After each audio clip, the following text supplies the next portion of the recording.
Good afternoon. I'm Karen O'Donnell, District 71 Public Relations Manager, and today we have our International Director, Teresa Dukes. Thank you so much for joining us today, Teresa. It's a pleasure, thank you. The theme of this interview is Women in Leadership, and our wonderful Facebook members have given us some questions. So can I direct these at you, please, Teresa? Yes, you may. Looking forward to answering them.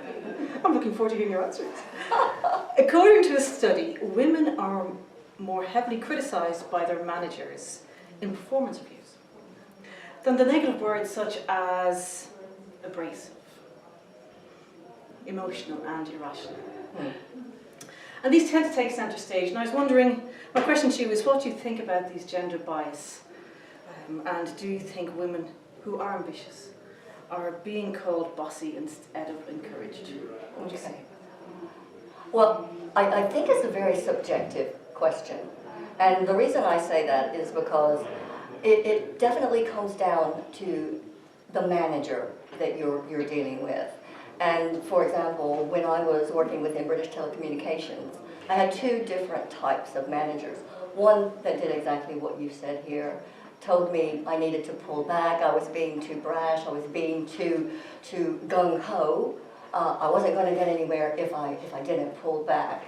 And then I changed managers, and I went to a more caring, one that was quite in tune with what I was looking for as a person, as an employee, and he encouraged me, and he pointed out the positives and the potential that he could see. So I really think it comes down to who that manager is, and I know we don't always get to choose who we work for, but it's being aware that everybody has a different style. And if you feel like you're not being heard, then it's up to you as a woman and as a man to let that manager know, these are my concerns, these are my objectives, what can I do to be more effective with the style that I have? Okay? That's really good. I suppose what men and women can take on that instruction. Thank you. Our next question is, why does women in leadership need to be defined differently from men in leadership or people in leadership? Has the focus on gender gone too far, Teresa? You know, I think leadership is defined correctly. Leadership is leadership, no matter whether you're a woman or a man or a person. Yeah? What isn't defined quite so well is how we treat a woman and a man as leaders. And that's still very, very obvious when we look at the pay scales, because you still see a woman in the same role as her counterpart male who is making 9% less than that man. So leadership is still very well defined, but it's the equality of how those individuals are being rewarded for the skills that they have. So I don't think we have taken it too far. Okay. I don't think that we can stop looking at it. We have to continue to be vigilant so that we are recognized and rewarded for how we deliver our skills. That 9% is quite a bit. It's a big difference. And do you feel we're making progress there? I think it is getting closer. You can actually look at the FTSE 100 now, and you can see that there are now 7 women as CEOs of top 100 companies, and that is good. But they have their concerns as well, and every single one of them have a family, and that's usually one question that always comes up: how do you balance? Yeah, that is the tricky. That is, and is that the challenge? Do you find is that the main challenge, or would you look upon as being the main challenge for women? I think the main challenge for women is actually their own self-belief, and being aware that they are as good as their counterpart. We've seen in history that a woman always has to prove herself. She always has to work that little bit harder in order to be recognized on the same level as the man that is in a similar position. But what I would really like women to be aware of is, once you start to believe in yourself, then you start to lead in a different way. You start to know that people are listening to you because they can see the belief that you have. And it takes a woman a little bit longer to actually buy in to their self-belief.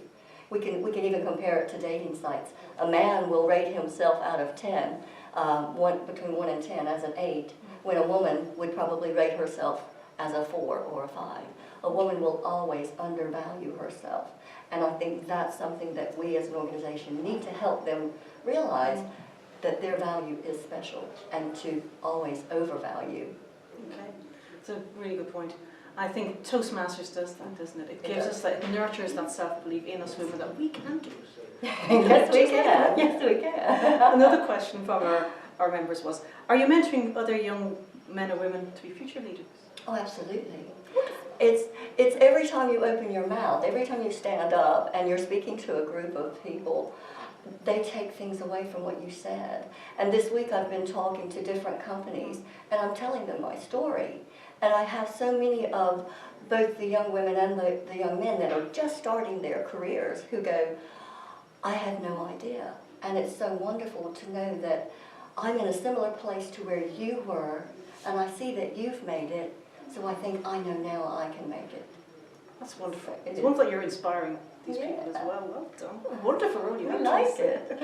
Our last question, because I know we're running out of time, is what do you think is the most significant barrier to female leadership? What advice do you have for them? I know it's something you've touched on, but could you expand a little on it, or what is the second?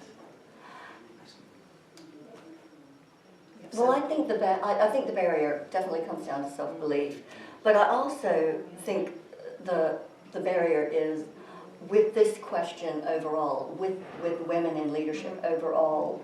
I would like there not to have this question. I would like us to be able to not have to answer this particular type of question.